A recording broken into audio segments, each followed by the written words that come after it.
everybody, I'm Natasha Kirchuk, and thanks for joining us for ILTV's weekly program, One-on-One with Alan Dershowitz. We want to give you, our viewers, a chance to have your questions answered by Professor Dershowitz, one of America's greatest legal minds. He's a leading expert on criminal and constitutional law, civil liberties, and the Arab-Israeli conflict. Hi, Professor Dershowitz. Hi. It's been quite some time, so we're happy to see you again. And to start today, we have a very special guest who has come all the way to our studios here in Tel Aviv from Ramallah. Ashraf al-Adrami is the former Palestinian Minister of Prisoner Affairs from 1984 to 1996. A whole 12 years, al-Adrami was in Israeli prisons, but today he's become an author and researcher who is pushing for peace. Thank you so much for joining us. Thank you. So, we're going to talk about a very hot topic that's been going on in the news lately. Will the Palestinian Authority and Hamas finally unite? Well, it looks like both Palestinian groups have actually reached a reconciliation deal brokered by Egypt. Hamas is now set to relinquish control of the Gaza Strip to the Palestinian Authority, but the Israeli government doesn't seem to be very happy about the entire affair. Now, what do you think is what does this reconciliation deal mean for the future of the region as a whole in the Israeli-Palestinian conflict? Yes, the reconciliation process is needed for the unification of the Palestinian leadership, because the Israeli government all the time has this large excuse that they can't have a deal with the Palestinian leadership because they don't represent all the Palestinians, and the Palestinian territories are divided between Gaza Strip and West Bank. Who will control Gaza, and what are the guarantees that Hamas won't get the power in the West Bank and endangers the Israeli security? Nowadays, there is a process that can unify the Palestinian territories and the Palestinian political leadership, and it will be good for the Israelis to go ahead in a situation to have a peaceful agreement with the Palestinian leadership. It is a very complicated process, and it is also difficult to have this unity after 10 years of division and 10 years of maybe hostile actions. Now, obviously, we're going to get more into the specifics of some of the issues that we may face, specifically how Israel feels about the fact that Hamas is in this unity government. But Professor Dershowitz, what is your response to what our guest is saying? Well, I think anything that brings us closer to peace, negotiation, reconciliation, a two-state solution is to be encouraged. As usual, the devil is in the details.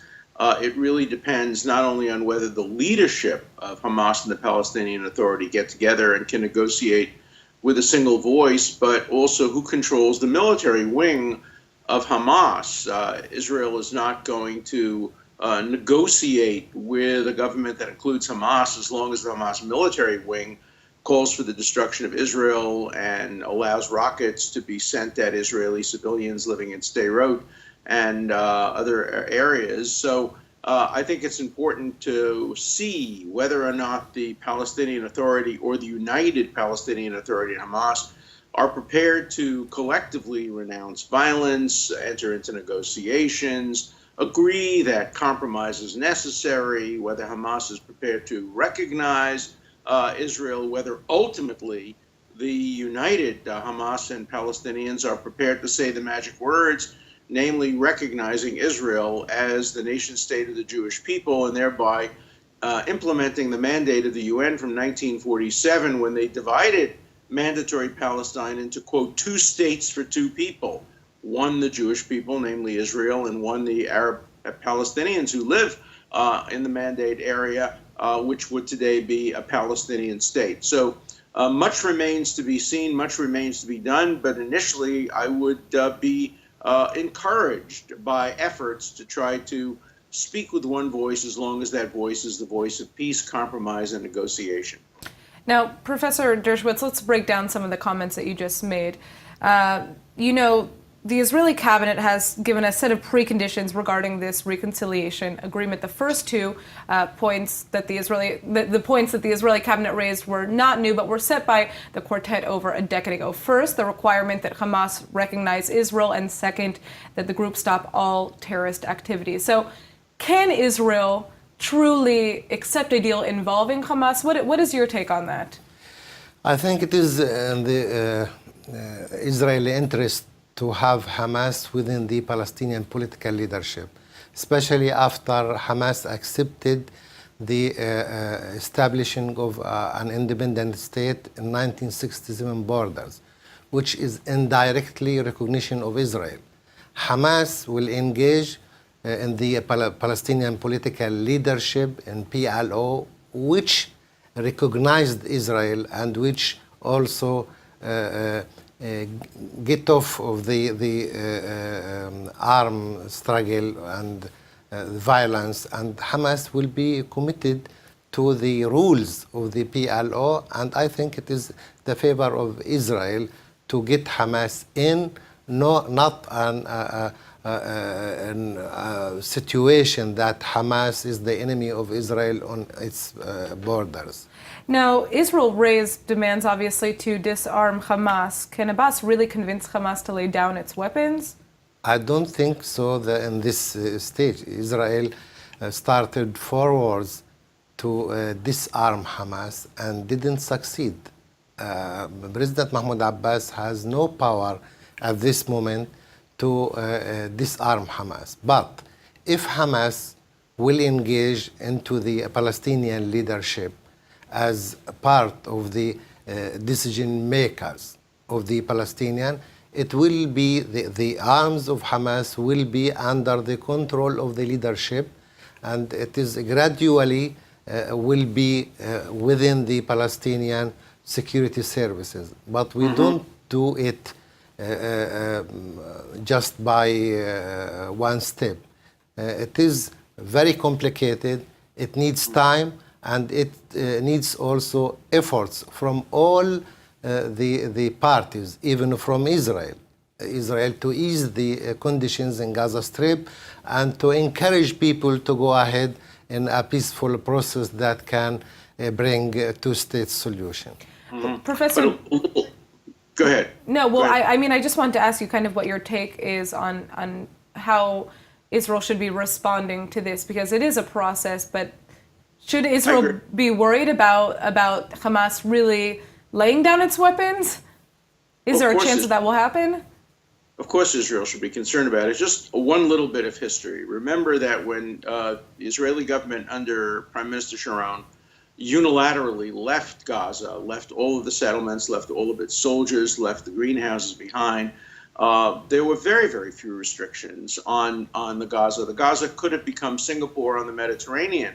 It was at that time controlled by the Palestinian Authority. There was then a violent coup, of course, and the Hamas took over. And at that point, it was Hamas that declared war against Israel. It wasn't Israel that started 4 wars. Hamas started to send rockets into Israel, targeting civilians, young children on their way to school, other civilian areas, and Israel responded. Israel never tried to disarm Hamas. That wasn't the goal of any of these operations. The goal was to stop the rockets from engaging in war crimes against Israeli civilians. So obviously it's essential that the rockets from Gaza stop.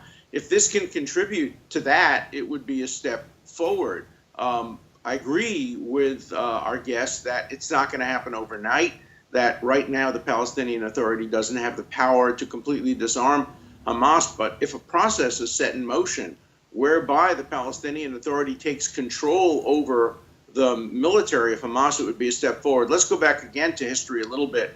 When the Israelis established their government, David Ben-Gurion forcibly disarmed the Irgun and other groups that were paramilitary, and it resulted in the death of Israeli soldiers by Israeli soldiers. But for a government to be a government, it has to have ultimately complete control over the military, and Ben-Gurion took control and established the IDF, and didn't allow paramilitary groups to operate outside of the IDF. I think ultimately the Palestinian Authority has to do that with Hamas and with other terrorist groups that now operate freely with a wink of the eye from Hamas in the Gaza.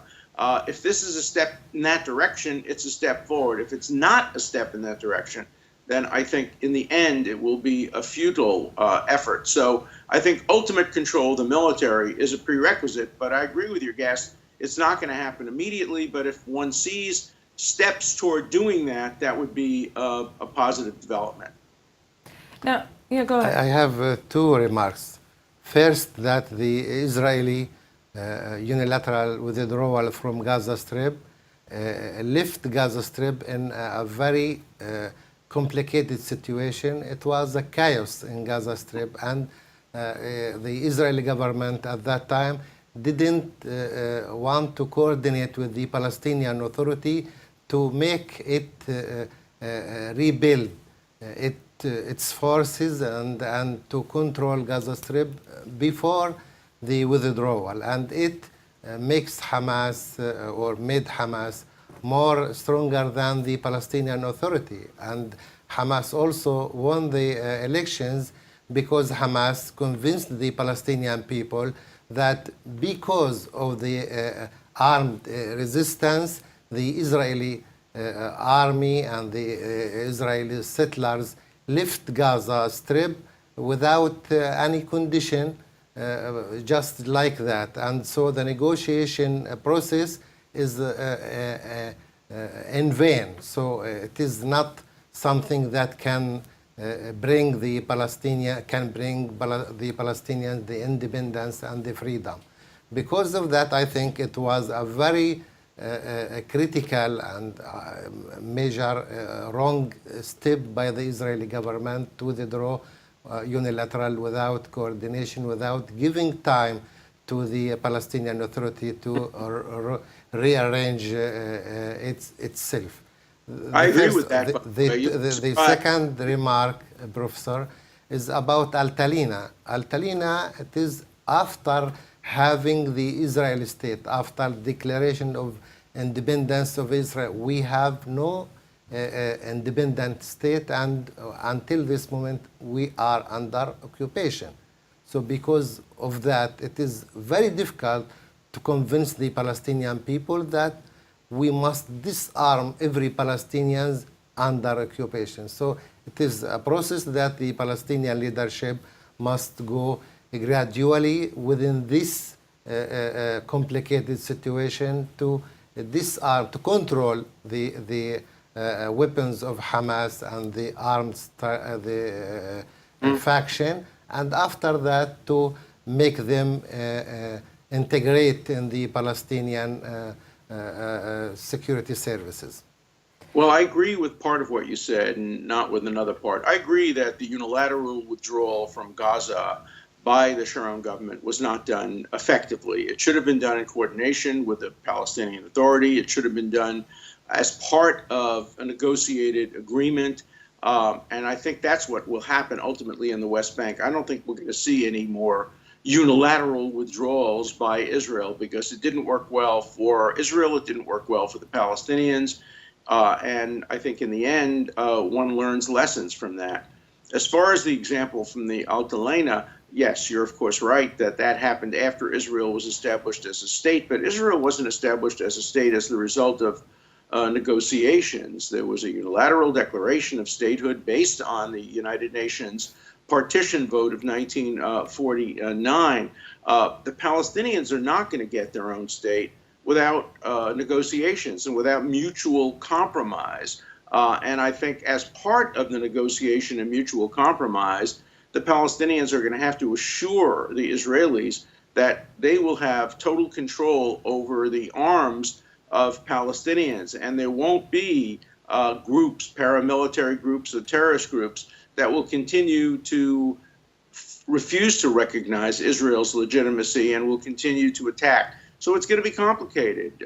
Nothing is exactly the same as it ever was in the past. Analogies are always flawed, although they might be useful.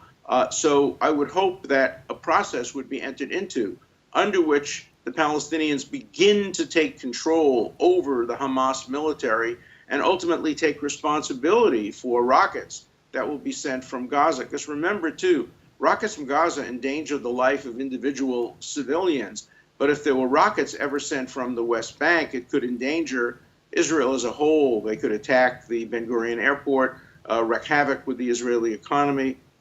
And that's why I think we'll never see a completely demilitarized withdrawal by Israel from the West Bank. There will always have to be, at least for the immediate future, some military presence in order to prevent Hamas and other terrorist groups from using the West Bank as a launching pad for rockets that could endanger Israel's security and Israel's economy. It's going to be much more complicated than the withdrawal from Gaza, but I want to encourage any step that moves the two parties toward mutual recognition, negotiation, and ultimately a two-state solution, which I have favored since 1970.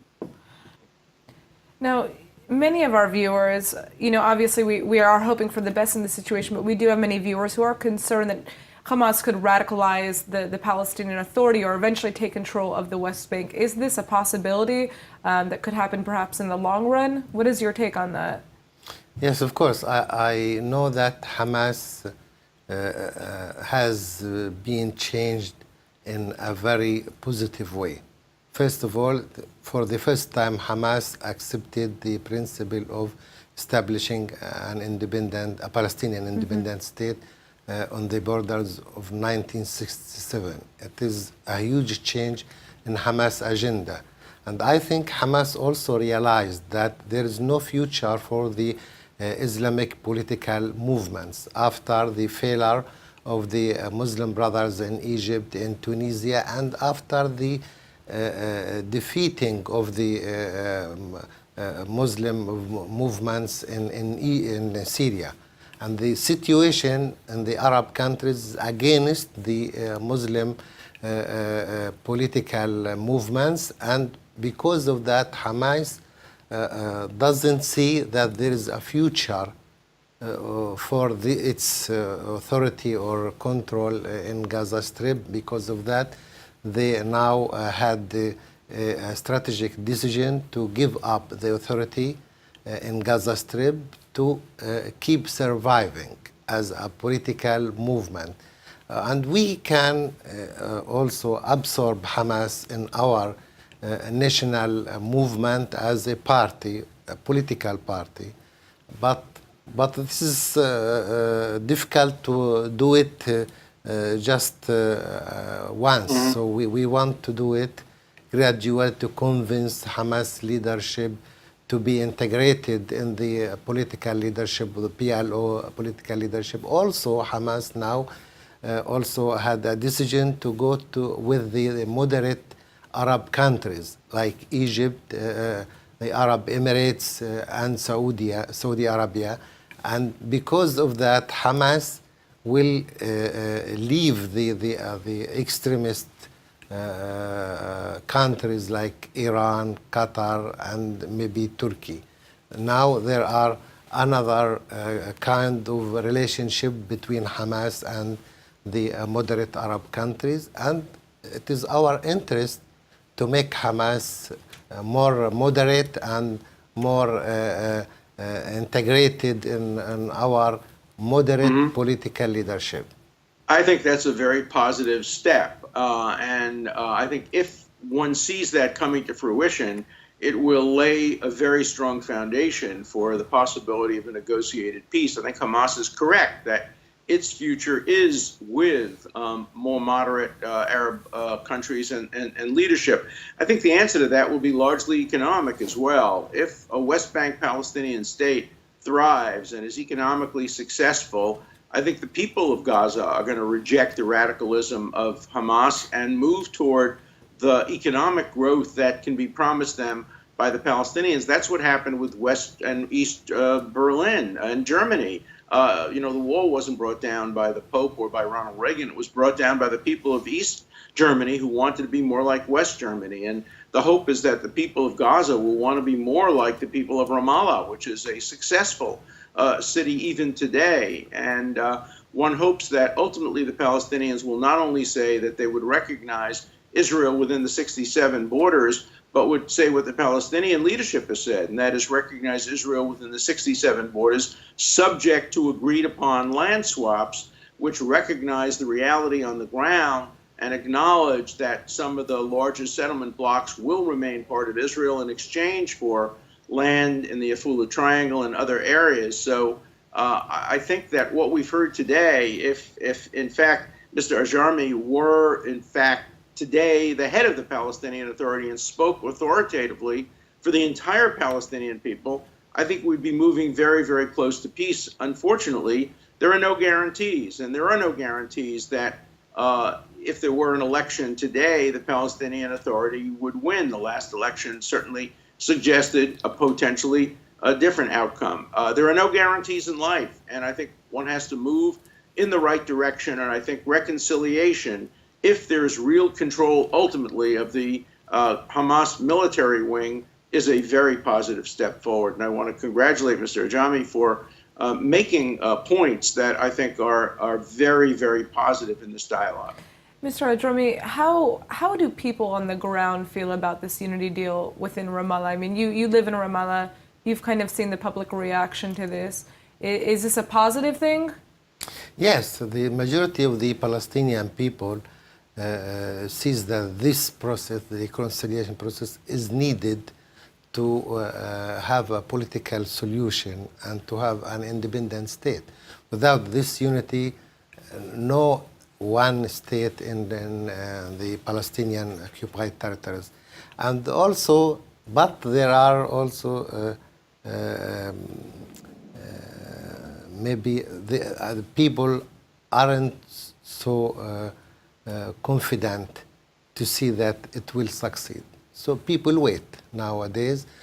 They want to see the result of this reconciliation. If the Palestinian Authority control the crossing borders or points between Israel and the Gaza Strip and between Egypt and Gaza Strip, it will be a very positive step towards reconciliation, and it also may improve, must improve mainly the economical situation in Gaza Strip and to make people feel in normal conditions.